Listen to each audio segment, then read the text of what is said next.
any hadith which does not cause contradiction in the Quran, in our understanding of, as the Quran would explain itself. If it doesn't cause contradiction in the Quran and it doesn't contradict the Quran, then we can accept it as a description of what might have been happening. And this actually is very interesting because it's significantly different. If you take it literally at its word, it causes a significantly different form of Islam from everybody else's. And that's possibly why they threw him into prison, why the Abbasids threw him into prison. And of course, the story is that this form of Karaite Judaism he's actually the father of a form of Karaite Judaism through his contact with Anan ben David. There's a group of Karaites from Eastern Europe who are called the Karaim or Karaimlar, and they say that they are a branch of the Hanafi madhab because Abu Hanifa was basically Anan ben David's teacher. Okay, that's different from what other Karaites say, and it's not a mainstream view among them, but that is what the ones from Crimea actually say.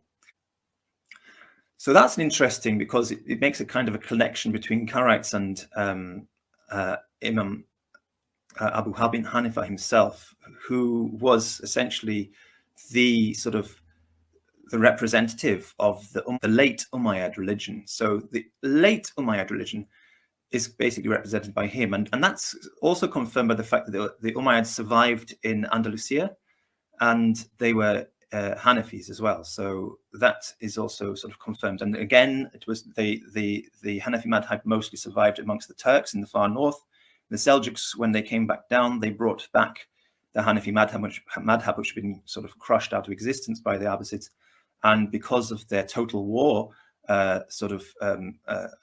approach, the other Muslims made a deal with them that they would acknowledge the Hanafi madhab as an equal madhab alongside the Shafi and the Maliki and the Hanbali madhab, and those became the four official madhabs of fiqh for the Sunni religion. So it wasn't accepted and wasn't popular with the Abbasids, but because of the Seljuks and the total war that they brought with them, it was restored. So we can say that this Turkic Hanafi or Central Asian sort of Hanafi religion and the version as it was in Spain is representing late Umayyad religion. And that's quite interesting because I've had quite a lot of encounter with Turkic Muslims from say Russia and Central Asia and even Turkey. And the ones that I've met have had no problem drinking, which is interesting because we saw that reference to a gift being sent from the Umayyad Caliph to the Chinese emperor, and it was a wine cup, so indicating that there was no problem for drinking amongst them. So that was an interesting thing. And I think that can come down to this idea that, as Abu Hanifa said, we can't accept any hadith which causes us to interpret the Quran in a way which contradicts the Quran, or any hadith which contradicts the Quran at all. And one of the things that the Quran says, and by the way, also before I go on, the point about the abrogation of the previous scriptures was brought up by somebody called Ibn Hazm, who was actually after Abu Hanifa. So that would be a concept which wasn't necessarily known by Abu Hanifa, especially when he says that you can't accept any hadith which causes a contradiction with the Quran. If you take the Quran at its word, it tells us that it confirms and it acknowledges the divinely revealed scriptures, what's called in Persian they call Chor Kitab, the four books, the four holy books, which are the Quran, the Zabur, the Injil, and the Torah. So we understand from this sort of Central Asian Hanafi sort of approach that these are four sacred books and they're not abrogated, they're not cancelled, they're confirmed, which is in keeping with what Abu Hanifa says. You can't contradict the Quran. The Quran doesn't say anywhere that these books are abrogated or cancelled. It says that they're confirmed and that the Christians have to rule themselves by the gospel, and the Jews have to rule themselves by the Torah. So, and it's it's really strongly emphasizing that you have to go to ask the people of the book if you have a question, etc.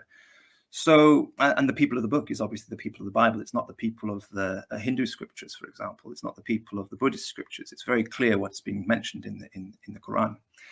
So Abu Hanifa's understanding, it's not been written down. It's all from hearsay. But that key point that he says, nothing that contradicts the Quran, would lead us to the conclusion that his understanding of how to read the Quran would be in a way which was in harmony with the previous books, which means that we have to understand some verses radically different, in a radically different way from the way Islam today understands those verses, if we want to understand them the way Abu Hanifa understood them. And that can lead us to understand how the Abbasids wanted to get rid of him. And it also helps us understand why Abdul Malik's writings around the Dome of the Rock don't seem to be having any mention of anything other than basically Moses and Jesus, and even the reference to Muhammad might not even be the word or name of a prophet, but again, just another descriptive word for Jesus himself. So that is very much sort of tying in with all of this view, the view that the Quran doesn't contradict the previous scriptures.